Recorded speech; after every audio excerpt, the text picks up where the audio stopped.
Hello friends, मैं गौतम विद्यार्थी और आप देख रहे हैं न्यूज़ ऑफिशियल। आज हम बात करेंगे बिहार के शिक्षा नीति के बारे में। तो मेक इन इंडिया, आत्मनिर्भर भारत और डिजिटल इंडिया के दौर में सरकार शिक्षा क्षेत्र को लगातार अनदेखा कर रही है, जो हर मायने में इन सभी योजनाओं की बुनियाद है। आज के समय में जिस तरह की शिक्षा व्यवस्था बिहार में है वह किसी हद तक संतोषजनक नहीं है। किसी भी राज्य के विकास में शिक्षा का बहुत बड़ा योगदान होता है। हाल के दशकों में देश के आर्थिक सामाजिक क्षेत्रों में कई नीतिगत सुधार किए गए हैं, जबकि फलस्वरूप देश में तेज से विकास दर बढ़ी है। इन विकास योजनाओं ने अन्य क्षेत्रों के साथ साथ बिहार में शिक्षा व्यवस्था में भी गति प्रदान की है, लेकिन इतने विकास के बाद भी हमारे शिक्षा व्यवस्था की आधारभूत समस्याएं दूर नहीं की जा सकी है। सरकार को वर्तमान शिक्षा व्यवस्था में जरूरी बदलाव लाने की आवश्यकता है। इन बदलावों के तहत सरकार को विशेष रूप से प्रारंभिक शिक्षा की ओर ध्यान देने की आवश्यकता है, ताकि प्रारंभिक शिक्षा से ही बच्चे की नींव को मजबूत बनाया जा सके। प्रारंभिक शिक्षा की नींव मजबूत करने से ही बच्चे इंजीनियर, मेडिकल, आईएएस, आईपीएस, वैज्ञानिक आदि क्षेत्रों में अपना भविष्य बना सकेंगे। बिहार की निराशाजनक शिक्षा व्यवस्था ही राज्य को बेरोजगार का सबसे बड़ा कारण है। पिछले कई सालों से सरकार उच्च शिक्षा संस्थानों को बढ़ावा देने के लिए सक्रिय रही है। सरकार देश में कई इंजीनियरिंग और मेडिकल कॉलेज, अस्पताल खोलने में जुटी है। सरकार का मानना है कि कॉलेज की संख्या बढ़ाने से ज़्यादा छात्रों को लाभ मिलेगा, लेकिन सवाल यह उठता है कि क्या केवल कॉलेज की संख्या तेजी से बढ़ने से राज्य में शिक्षा की गुणवत्ता भी बढ़ जाएगी? इस बात में कोई दो राय नहीं है कि सरकार उच्च शिक्षा संस्थानों को बढ़ावा देने के चक्कर में प्राथमिक और माध्यमिक शिक्षा व्यवस्था पर ध्यान देने में नाकाम रही है। यह बिल्कुल ऐसा है जैसे बुनियाद को मजबूत किए बगैर ही इमारत की ऊपरी मंजिल को चुन दिया जाए। अगर इन बच्चों की प्राथमिक शिक्षा की नींव ही मजबूत नहीं हो तो वो उच्च शिक्षा संस्थानों में प्रवेश कैसे ले पाएंगे? बिहार में शिक्षा की गुणवत्ता का पता इस बात से चलता है कि वहां के स्कूल में 10वीं कक्षा तक अंग्रेजी नहीं पढ़ाई जाती है। अब 10वीं कक्षा तक अंग्रेजी विषय का पाठ्यक्रम में अनिवार्य न होना कितना हानिकारक हो सकता है, इसका अंदाजा लगा पाना भी बेहद कठिन है। यह तो केवल छात्रों के भविष्य के साथ खिलवाड़ करना है। बिहार में शिक्षकों की नियुक्ति औसत से भी कम है। बिहार की साक्षरता दर 63% है। इसका मतलब राज्य में औसतन 63 छात्रों में केवल एक ही शिक्षक उपलब्ध है, जबकि शिक्षक की उपलब्धता में राष्ट्रीय औसत दर 40 है, यानी प्रत्येक 40 छात्रों को पढ़ाने के लिए एक शिक्षक का होना अनिवार्य है। बिहार में शिक्षकों की कमी से जहां एक तरफ छात्रों को मिलने वाली गुणवत्तापूर्ण शिक्षा प्रभावित हो रही है, तो वही दूसरी तरफ सारी प्रक्रियाएं पूरी करने के बाद भी राज्य के हजारों युवाओं को शिक्षक की नौकरी नहीं मिल पा रही है, क्योंकि बिहार में शिक्षकों के पद खाली भरने के लिए प्रतिक्रिया तो निकली थी है, लेकिन सभी प्रक्रियाओं के पार करने के बाद भी उम्मीदवारों को नौकरी नहीं दी जाती है। एक आधिकारिक सूचना के अनुसार बिहार के प्रारंभिक स्कूलों में शिक्षकों के करीब 3 लाख पद रिक्त हैं।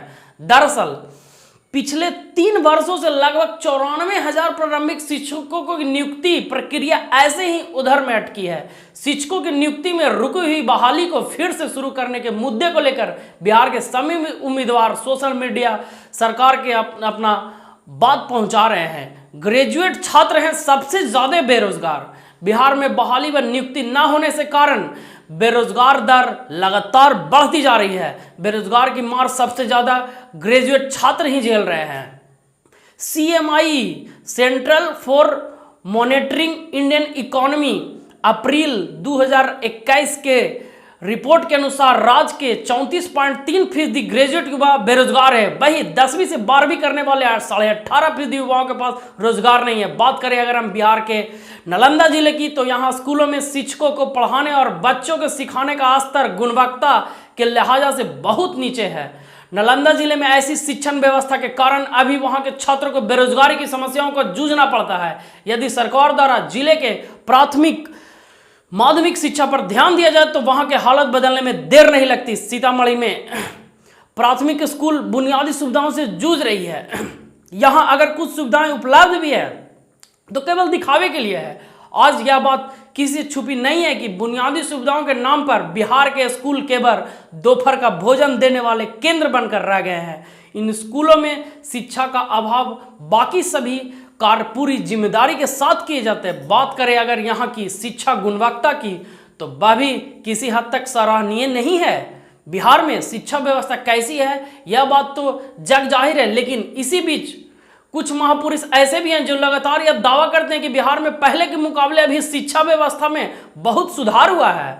सुधार अवश्य हुआ है, यह बात में कोई राह नहीं है, लेकिन सवाल यह है कि बिहार में शिक्षा का स्तर देश के बाकी राज्यों के मुकाबले कितना पिछड़ा हुआ क्यों है। यदि बिहार में शिक्षा व्यवस्था पर खर्च होने वाले बजट को देखा जाए तो इससे यह पता चलता है कि सरकार ने अपनी तरफ से वहां के शिक्षा व्यवस्था को सुधारने के लिए प्रयास किए हैं, लेकिन जमीनी स्तर पर इसका कोई फायदा नहीं दिख रहा है। राज्य में अधिकतर शिक्षक अयोग्य हैं। बिहार में अक्सर शिक्षक अपनी मानदेय को बढ़ाने तथा अन्य मांगों को पूरा करने के लिए धरना प्रदर्शन करते रहते हैं। 2015 से अभी तक शिक्षक संघ और बहुत से शिक्षक आंदोलन कर रहे हैं, लेकिन क्या अभी तक शिक्षक संघ ने बिहार में शिक्षा व्यवस्था की गुणवत्ता को सुधारने के लिए कोई आंदोलन किया है? बिहार में शिक्षा व्यवस्था की दुर्दशा किसी से छिपी नहीं है, तो क्या किसी शिक्षक ने इसके खिलाफ धरना प्रदर्शन किया है अभी तक? बिहार में लगभग आधे से भी ज्यादा शिक्षक बच्चों को शिक्षा देने के लिए अयोग्य हैं।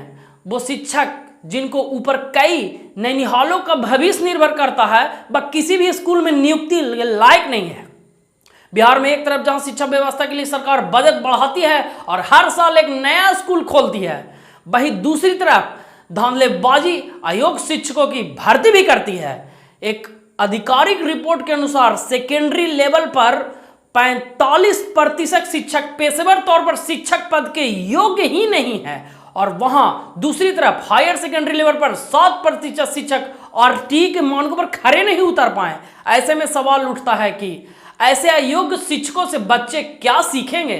साफ तौर पर ऐसे शिक्षकों की बहाली करके उन बच्चों के उज्जवल भविष्य के साथ खिलवाड़ किया जा रहा है। इसके अलावा यह भी देखा गया है कि जो शिक्षक योग्य हैं वो भी अक्सर स्कूल में उपस्थित नहीं होते हैं। एक रिपोर्ट के अनुसार बिहार के लगभग 28% शिक्षक हर रोज अनुपस्थित रहते हैं। वे केवल खास मौके पर ही स्कूल में उपस्थित होते हैं।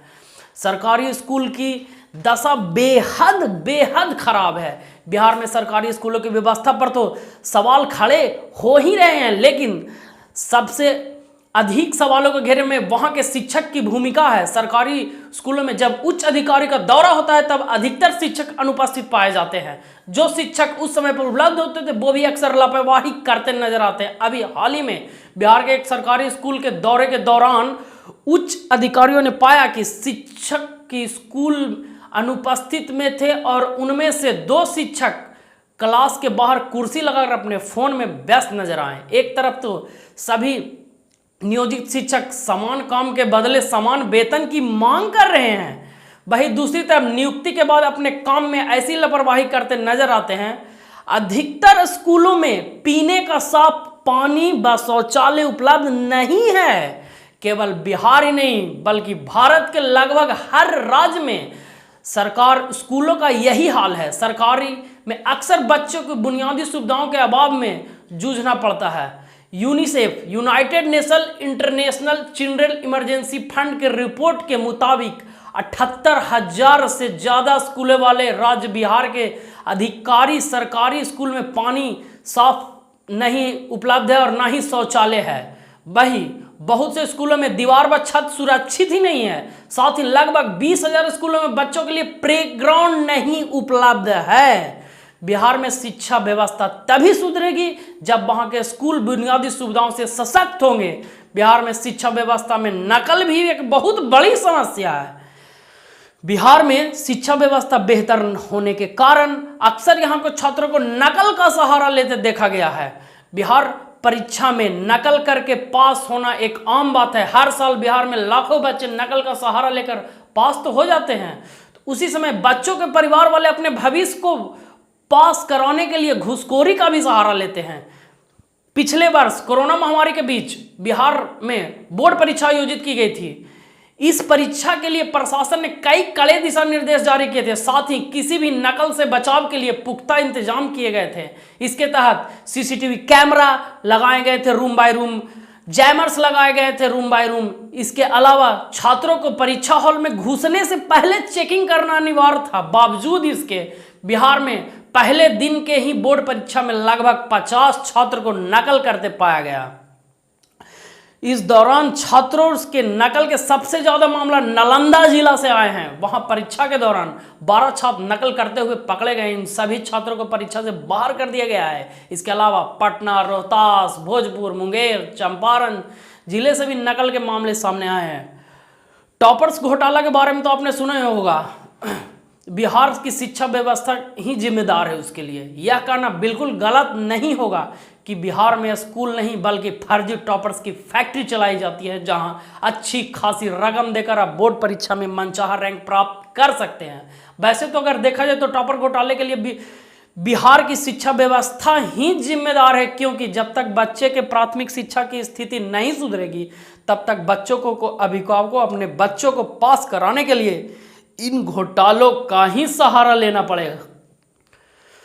टॉपर घोटाले में जितना बिहार की शिक्षा व्यवस्था जिम्मेदार है, उतना ही दोष उन बच्चों के अभिभावकों का भी है। अभिभावक कभी ध्यान नहीं देते कि वो जिस स्कूल में अपने बच्चों को भेज रहे हैं वहां की स्थिति कैसी है। यदि अभिभावक भी अपने बच्चों की शिक्षा पर ध्यान दे तो कुछ स्थिति हद तक बेहतर हो सकती है।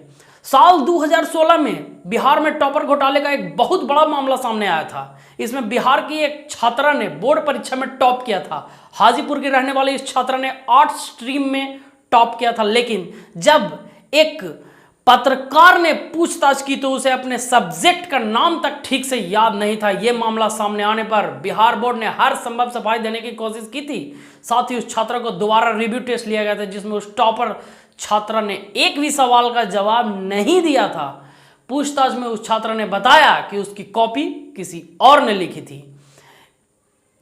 इस मामले की जांच के बाद कई सपोतपोष और बोर्ड के उच्च अधिकारियों पर गाज गिरी और बिहार में फर्जी टॉपर का सबसे बड़ा घोटाला सामने आया। बिहार में शिक्षा व्यवस्था, बिहार में लड़कियों की शिक्षा के लिए चुनौती है। बिहार में भी बाकी कई पिछड़े राज्यों की तरह लड़कियों की शिक्षा को महत्व नहीं दी जाती। लड़कियों को केवल घर ही संभालना है, इसी सोच के साथ उनके हाथों में किताबें छीनकर उन्हें घर के काम पर लगा दिया जाता है। हालांकि बदले समय के साथ कुछ परिवार ऐसे भी हैं जो अपनी लड़कियों को पढ़ाना चाहते हैं और वे इसी उद्देश्य से उन्हें स्कूल भी भेजते हैं, लेकिन कई बार स्कूल गांव और कस्बों से दूर होने के कारण उन्हें कई परेशानियों का सामना करना पड़ता है और उनकी सुरक्षा का ख्याल रखते हुए, न चाहते हुए भी अभिभावक को अपने बच्चे की पढ़ाई रोकनी पड़ती है। इसके अलावा कई गांव और कस्बों में एकाध जो सरकारी स्कूल मौजूद है वह भी लड़कियों के लिए बाथरूम की सुविधा उपलब्ध नहीं होती और स्कूल प्रशासन उन्हें बाहर जाने की हिदायत देते हैं, जो कि उनकी सुरक्षा के लिए बहुत ही खतरनाक है। यह भी एक कारण है कि जिससे अभिभावक और छात्र खुद भी स्कूल जाना नहीं चाहते हैं। बिहार सरकार की योजनाएं, बिहार में शिक्षा व्यवस्था में सुधार लाने के लिए सरकार द्वारा छात्र के लिए शुरू की गई कुछ महत्वपूर्ण योजनाएं: मुख्यमंत्री पोशाक योजना, कक्षा 1 से 2 के लिए 600 रुपये, कक्षा 3 से 5 तक के लिए 700 रुपये और कक्षा 6 से 8 तक के लिए 1000 रुपये दिए जाते हैं। बिहार शताब्दी मुख्यमंत्री बालिका पोशाक योजना, कक्षा 9 से 12 तक की छात्राओं के लिए 1500 रुपये दिए जाते हैं। मुख्यमंत्री किशोरी स्वास्थ्य कार्यक्रम, कक्षा 9 से 12 के लिए 300 रुपये दिए जाते हैं। मुख्यमंत्री छात्रवृत्ति योजना, कक्षा 1 से 4 के लिए 600 रुपये, कक्षा 5 से 6 के लिए 1000 रुपये और कक्षा 7 से 10 के लिए 1800 रुपये दिए जाते हैं। मुख्यमंत्री बालक बालिका साइकिल योजना, पहले 3000 दिए थे, अब शायद कुछ बढ़ा है। मुख्यमंत्री विद्यार्थी प्रोत्साहन योजना, 10वीं में प्रथम श्रेणी समान तथा अल्पसंख्यक वर्ग के लिए 10,000 रुपये मिलते हैं। मुख्यमंत्री बालिका प्रोत्साहन योजना 10वीं प्रथम श्रेणी समान तथा पिछड़ा वर्ग के लिए 10,000 रुपये मिलते हैं। मुख्यमंत्री बालिका प्रोत्साहन योजना 10,000 रुपये मिलते हैं। और बिहार स्टूडेंट क्रेडिट कार्ड की भी योजना लाई गई है। क्या बिहार में शिक्षा व्यवस्था का विकास संभव है? जाहिर है, प्रेडिकल साइंस नाम का कोई साइंस इस विश्व में नहीं, बल्कि बिहार में 2005 के बाद शिक्षा के क्षेत्र में सबसे चर्चित शब्द यही रहा है। अगर बात करें क्या बिहार में शिक्षा का विकास संभव है, तो बिल्कुल है। उसमें सरकार को आगे बढ़कर कदम उठाना चाहिए। तो दोस्त, इस वीडियो को ज़्यादा से ज़्यादा शेयर कीजिएगा ताकि इस उच्च अधिकारियों तक ये बात पहुँचे और राजनेताओं तक ये बात पहुँचे, जो कि बिहार में शिक्षा व्यवस्था सुचारू रूप से लाए। ये सिर्फ एक की आवाज़ उठाने से नहीं होगा, इसमें बिहार की समस्त जनता को इसके लिए आवाज़ उठाना पड़ रहा है। तो जितने ज़्यादा से ज़्यादा लोग आवाज़ उठाएंगे तो उतने ज़्यादा से ज़्यादा शिक्षा व्यवस्था बढ़िया होने की संभावना होगी। जय हिंद।